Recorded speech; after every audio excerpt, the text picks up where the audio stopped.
Isang karaniwang araw ang umuusbong sa dalawang magkatabing paaralan, ang Chidori, isang pampublikong paaralang panlalaki, at ang Kikito, o Kiko, isang prestihiyosong paaralang pambabae.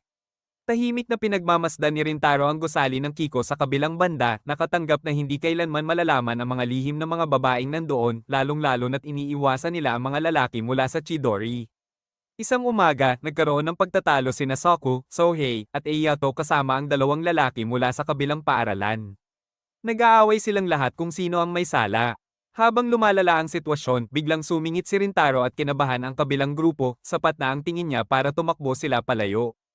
Pinagsabihan niya ng bahagya ang kanyang mga kaibigan dahil sa kaguluhan, pero biglang pinagbintang nila kay Rintaro na siya raw ang nakapukaw sa away dahil daw binanggit ng mga lalaki ang pangalan niya. Habang naglalakad papasok ng paaralan, naalala ni Rintaro ang isang naunang pangyayari, isang mag-asawa na nag-aaway sa tapat ng kanilang bahay. Natabihan niya ang lalaki para alamin kung ayos lang, pero nagulat ang lalaki at baka mamumas lang siya kaya tumakbo, nadudurog at naapakan ang paa. Hindi naman na-impress ang mga kaibigan niya. Mabait man si Rintaro, dahil sa hitsura niya, kadalasan pinagkakamalang masama ang intensyon. Sa daan, nakasalubong nila ang dalawang estudyante mula sa Kiko. Agad siyang tinuligsa ng isa sa kanila nang kunin niya ang nalaglag na panyo, hinihimok siyang itapon na lang ito para huwag makisangkot sa kanila. Hindi nagalit si Rintaro, ipinagdapa lang bilang mahiyain daw ang babae dahil maganda siya.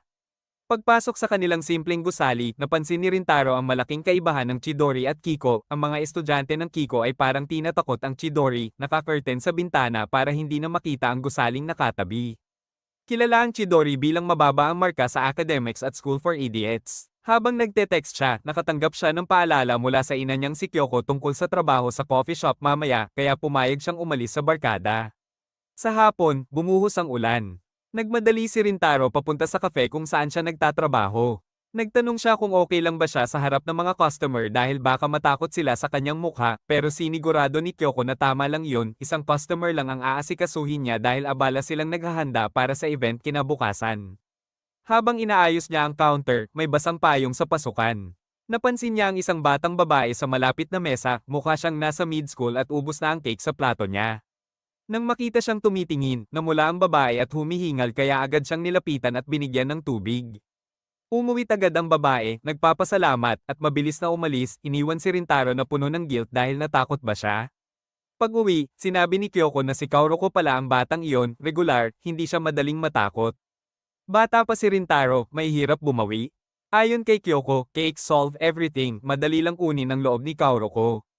Kinabukasan, lunch break. Puro isip si Rintaro, nais niyang humingi ng pasensya at makita siya muli. Nagpaalam siya sa kaibigan, nag-iisa siya. Nakatch up si Sohei, bakit hindi ipinamamalas ni Rintaro ang tunay niyang nararamdaman.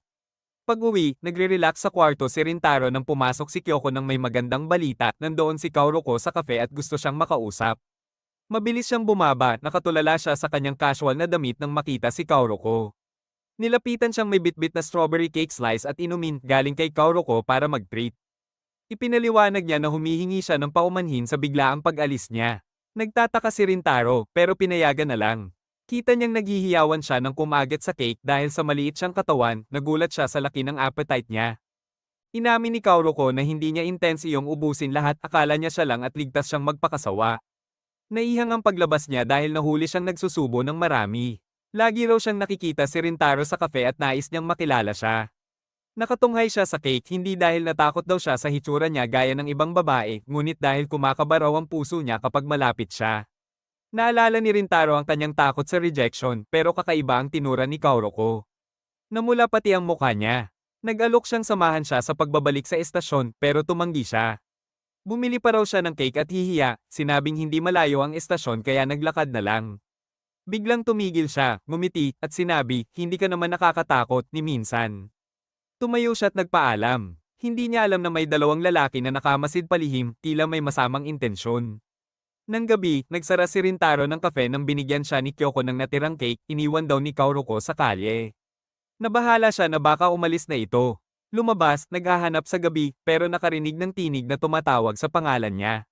Natagpuan niya si Kaoroko na naka-corner ng dalawang lalaki.